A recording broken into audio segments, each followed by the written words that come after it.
The talks in Iran have begun. Here we go. Major powers, including America, sat down with Iran today in search of that deal to keep Tehran from obtaining nuclear weapons. As you know, talk of possible war in the absence of a deal makes these talks of crucial importance. John King with me now from Washington, our chief national correspondent. And so we have these talks, John, they're beginning in Geneva. We have a Congress considering more sanctions, something we know the president doesn't want at all. Could the talks, be it progress or lack thereof, really play a role in what happens when it comes to sanctions out of Washington? Yes, absolutely, Brooke. Now, the president, as you note, has said, I don't want sanctions now. Give this diplomacy a chance, and I'll veto anything you send me.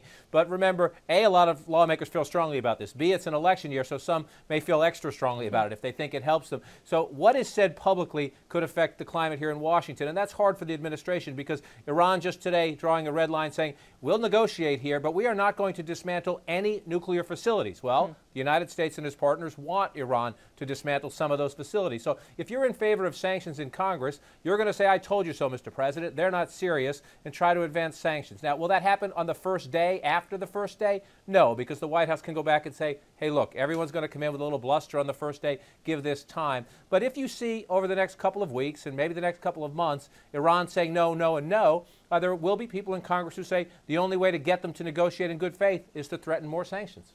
So that's talks on Iran. Then you have the talks on Syria. We know that's gone nowhere. The U.S. blaming Russia. We have Secretary of State John Kerry today saying he has spoken with the Russians today about a future round of talks. Should anyone be optimistic about this? No.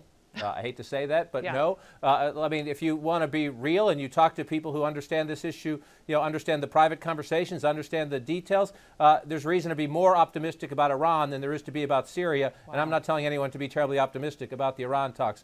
Look, Brooke, when it comes to Syria, this is a huge frustration for the White House, and the president has as many critics in Congress who say he should have gotten involved earlier, he should be doing more, he should be more muscular. Jay Carney just voicing exasperation when asked at the White House a short time ago about, shouldn't you be putting regime change on the table for Syria? He said, what do you want us to do, invade? There's no support in the United States for an invasion of Syria. The administration has been frustrated with everybody, but especially the Russians, because they believe Russia is the one power that can nudge Assad perhaps to some sort of a compromise in the talks, something in the talks.